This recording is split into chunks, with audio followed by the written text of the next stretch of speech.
Здравствуйте. On continue avec Мастер и Маргарита, Булгака et la concordance des temps. Un autre exemple, la phrase, ou même les phrases de Мастер и Маргарита. Пока Коровьев, издеваясь над ним, не напялил на него войлочную шляпу и не отправил его на московский аэродром, внушив встречавшим Степу, что Степа вылезает и вылезет из аэроплана. Pareil, on ne va pas tout compliquer, on ne va pas tout traduire. Le groupe grammatical, sujet et le verbe. Коровьев, c'est un monsieur qui s'appelle Коровьев, не напялил, il n'a pas mis шляпу, le chapeau sur quelqu'un, не отправил, пока он не отправил, et dès qu'il n'a pas envoyé, donc c'est le passé, d'accord? Et là, nous avons le futur dans le passé, qui va être juste le temps futur dans la langue russe. Что Степа вылезет из аэроплана. Степа, что сделает, c'est le futur. Вылезет, il sortira de l'avion.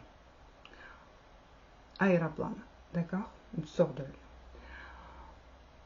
Donc, напялил, не напялил, passé, не отправил, le passé. Mais le futur dans le passé, il n'y a pas futur dans le passé en russe, donc c'est tout simplement le temps futur, parce que ça va se passer plus tard par rapport au plan du passé du livre.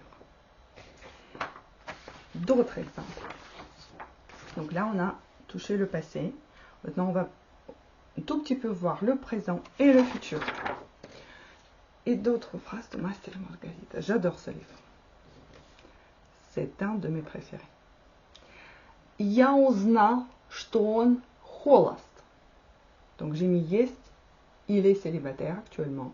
C'est-à-dire il est le présent. On dit en français il est célibataire. En russe, есть, on ne le prononce pas. On dit il célibataire. Он холост. Что живет рядом примерно в такой же квартире. Donc, j'ai appris, я узнал, что он, donc là c'est encore le passé, mais il est célibataire. Et pas il était célibataire, il est célibataire. Et qu'il vit à côté, à peu près dans le même appartement. On живет, c'est le présent. Et la phrase de Marguerite à la fin du livre. Я вас поцелую в лоб, и все у вас будет так, как надо. Я вас поцелую. Je vais vous embrasser sur le front. Я вас поцелую, le futur. Все у вас будет, le verbe être dans le futur, et tout serait très bien pour vous. Tout sera très très bien pour vous. Так, как надо. Comme il faut. Et là, il faut, pas il faudra, il faudrait, mais il faut. Donc, on peut avoir le futur, et là, c'est presque le présent absolu, comme il faut. Donc, tout se passera très bien, mais tout se passe très bien, maintenant. Donc, elle n'a même pas embrassé encore sur le front un monsieur, mais quand il dit « je vais vous embrasser », et tout se passera très bien. C'est une sorcière, hein. Donc, elle l'a pas encore fait. Donc, mais je vais le faire et tout se passe bien. C'est vrai qu'en français, c'est un peu bizarre, mais en russe, c'est tout à fait correct. Donc, le futur, le plan du futur, ce que je vais faire, et tout se passe très bien. Et le plan du présent, quand ils le font. Ou le plan du passé, en fonction des phrases.